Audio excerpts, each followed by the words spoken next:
धर्म क्षेत्र कुरुक्षेत्र से विजय सब्रवाल अपने त्रिशूल के साथ आपके समक्ष।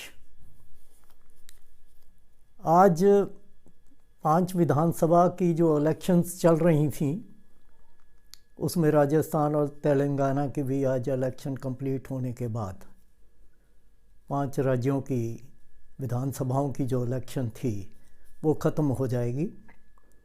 लेकिन इस दौरान जिस तरह का प्रचार अलग अलग पार्टियों ने, चाहे वो बीजेपी थी या कांग्रेस थी या और रीजनल पार्टीज़ थी, बीएसपी थी, आप थी, उनके नेताओं ने जिस तरह का प्रचार किया वो बड़ा ऐसा लगा मुझे कि जैसे हर साल या ये कहूँ कि हर इलेक्शन जो आगे आती है वो उसका स्तर, कैंपेनिंग का स्तर जो है लीडर्स का, वो नीचे से नीचे चला जाता जा रहा है।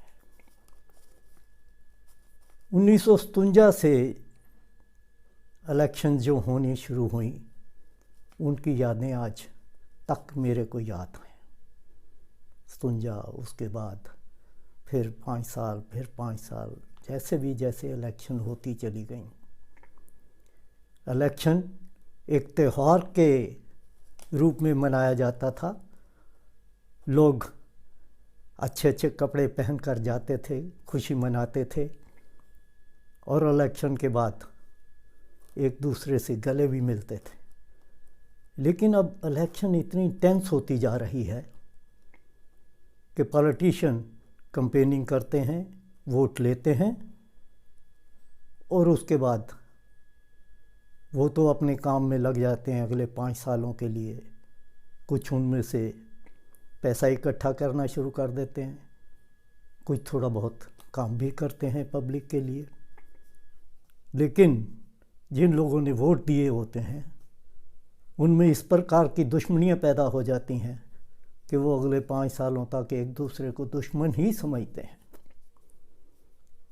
और पिछले कुछ सालों से तो मैं अगर कहूँ कि कैंपेनिंग का लेवल बहुत ही कम हो गया और मुझे तो इलेक्शन कमिश्नर जो कभी हुआ करते थे 1980 में वो याद आते हैं कि उन्होंने इलेक्शन कमीशन का स्टेटस कितना बढ़ा के रखा था कि प्राइम मिनिस्टर भी जो थे बोलते हुए सोचते थे कि कहीं कोई मैं ऐसी लूज टॉक ना कर दूं कि इलेक्शन कमिश्नर मेरे को टोके।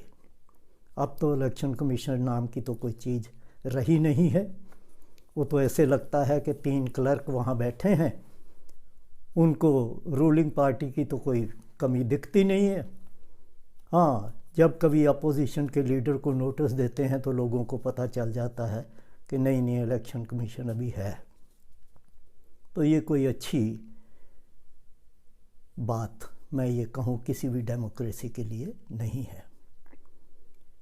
फिर भी कुछ बातें इस दौरान बड़ी इंटरेस्टिंग हुई जो कि राजस्थान के चीफ मिनिस्टर ने कैंपेनिंग के आखिरी दिन कही।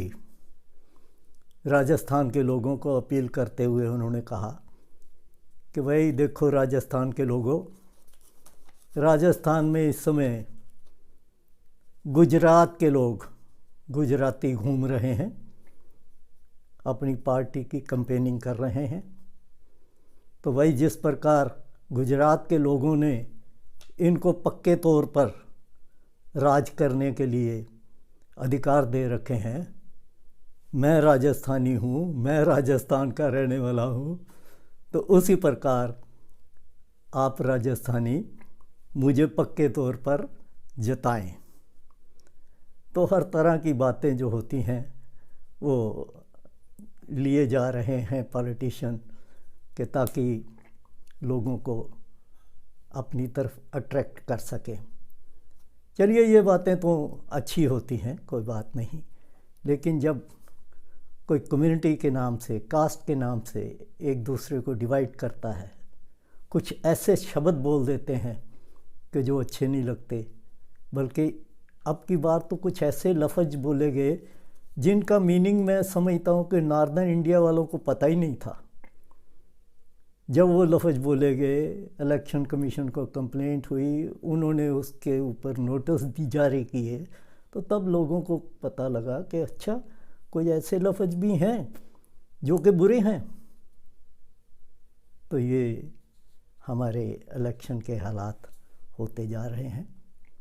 चलिए, इस दौरान 5 इलेक्शंस में तो सारे पॉलिटिशियन लगे रहे, लेकिन दूसरी तरफ बिहार भी हमारी एक बड़ी इंटरेस्टिंग स्टेट है, जहाँ की पॉलिटिक्स अपने ही रंग से चलती है।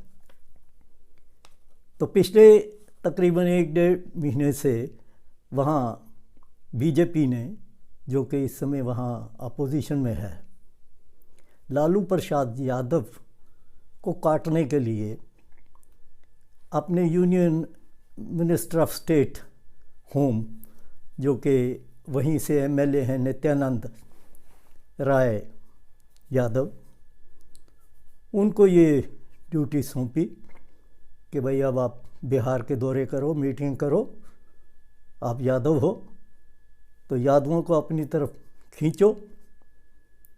तो उस खींचने के दौरान उन्होंने वहाँ के जो यादव नेता, मैं कहूँ, उनके खिलाफ बोलना शुरू कर दिया, लालू प्रसाद यादव और लालू प्रसाद यादव के परिवार के खिलाफ।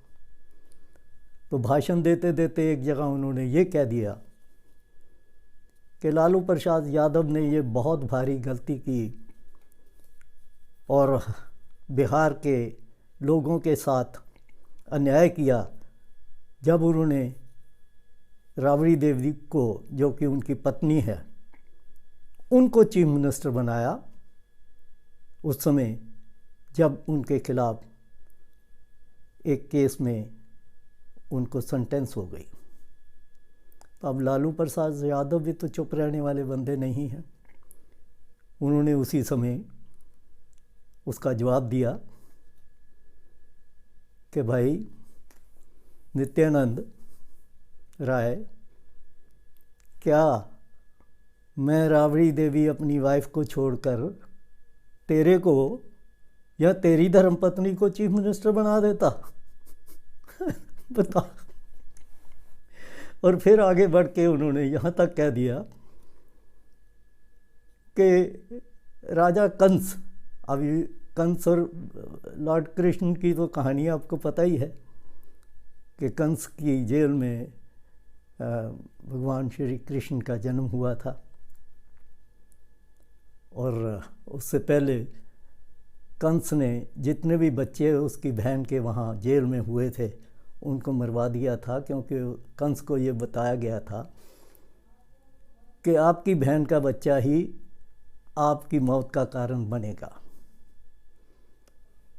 तो लालू प्रसाद यादव जी ने ये कहा कि भाई कंस भी यादव था, तो इसलिए ये नित्यानंद राय यादव जैसे यादवों से बचो और इनके ईवल से बचो।